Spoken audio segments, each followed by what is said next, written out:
નમસ્તે દર્શક મિત્રો, હું શ્રુતિ મોજીદ્રા સ્પીડ ન્યૂઝ 17 માં તમારું સ્વાગત કરું છું. તો જોઈએ આજના મુખ્ય સમાચાર.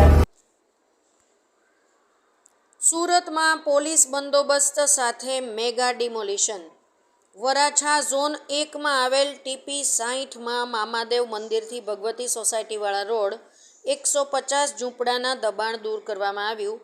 અસામાજિક તત્વોનો અડ્ડો બન્યો હતો. વરાછા ઝોન એ માં મેગા ડિમોલિશનની કામગીરી આજે હાથ ધરવામાં આવી હતી. છેલ્લા ઘણા સમયથી મામાદેવ રોડ ઉપર અસામાજિક તત્વોએ ઓટલો જમાવી દીધો હતો, જેને દૂર કરવામાં સુરત મહાનગરપાલિકાને ભારે પરસેવો પાડવો પડ્યો છે. ભૂતકાળમાં જ્યારે આ વિસ્તારમાંથી દબાણ દૂર કરવાનો પ્રયાસ થયો હતો ત્યારે કોર્પોરેશનની ટીમે પરત ફરવાની ફરજ પડી હતી.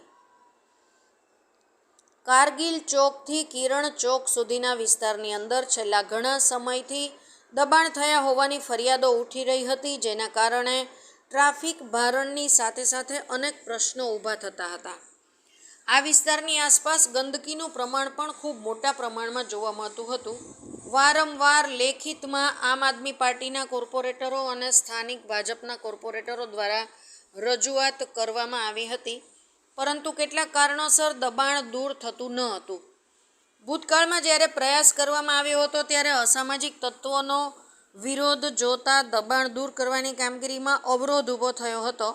જો કે આજે પણ આ જ પ્રકારની સ્થિતિ ઊભી થાય તેવી શંકાને આધારે પાલિકાની ટીમ દ્વારા ચુસ્ત પોલીસ બંદોબસ્ત સાથે જ સવારથી ડિમોલિશનની પ્રક્રિયા શરૂ કરી દેવામાં આવી હતી.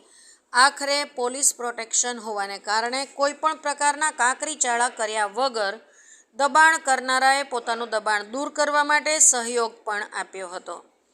વરાછા ઝોનના ડેપ્યુટી ઇજનેર કીર્તિ પટેલે જણાવ્યું કે સ્થાનિક લોકોની વારંવાર ફરિયાદ હતી કે આ વિસ્તારની અંદર ગેરકાયદેસર રીતે દબાણ કરવામાં આવ્યું છે.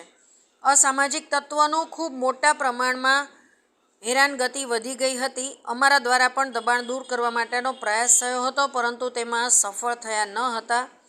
જો કે આ વખતે કાપોદ્રા પોલીસ દ્વારા બંદોબસ્ત ફાળવવામાં આવતા રવિવાર હોવા છતાં પણ દબાણ દૂર કરવાની કામગીરી પૂર્ણ કરી દીધી છે.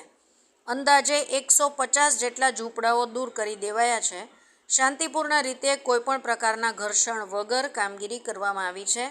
ખૂબ મોટા પ્રમાણમાં ન્યુસન્સ હોવાનું અમારા ધ્યાન પર પણ આવ્યું હતું.